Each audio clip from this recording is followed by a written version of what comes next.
My sister made me and my husband sit in a secluded arrangement at her engagement party because we aren't as rich as her fiancé, but her face turns pale when her fiancé comes to meet my husband and tells her this. My sister Veronica is without a doubt the most two-faced person you will ever meet.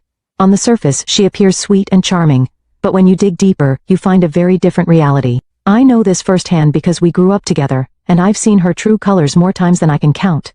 We grew up in a poor working-class family, and like many children from lower-income households, we had to adjust to circumstances that were far from ideal.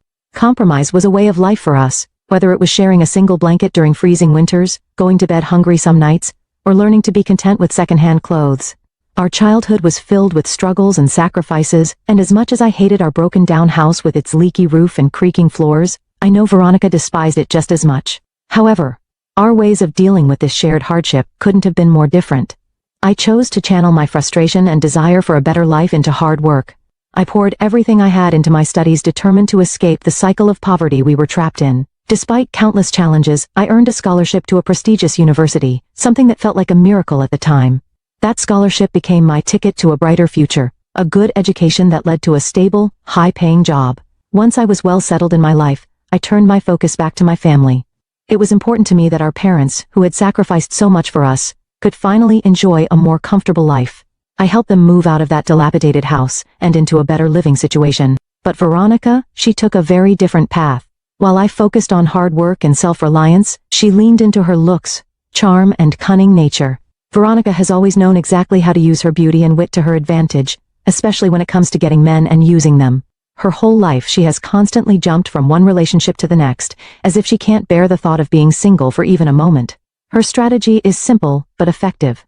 Find a man who can give her what she wants, whether it's financial stability, luxury items, or a place to live. She has mastered the art of securing it all through relationships.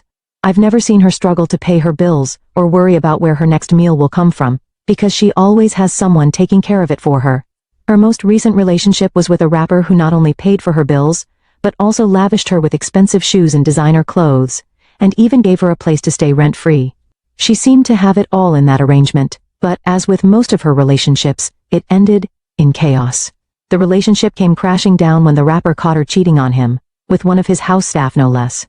He was understandably furious, and when things fell apart, Veronica did what she always does, she ran to me for help. She showed up at my doorstep distraught and desperate, asking to stay until things calmed down after her breakup.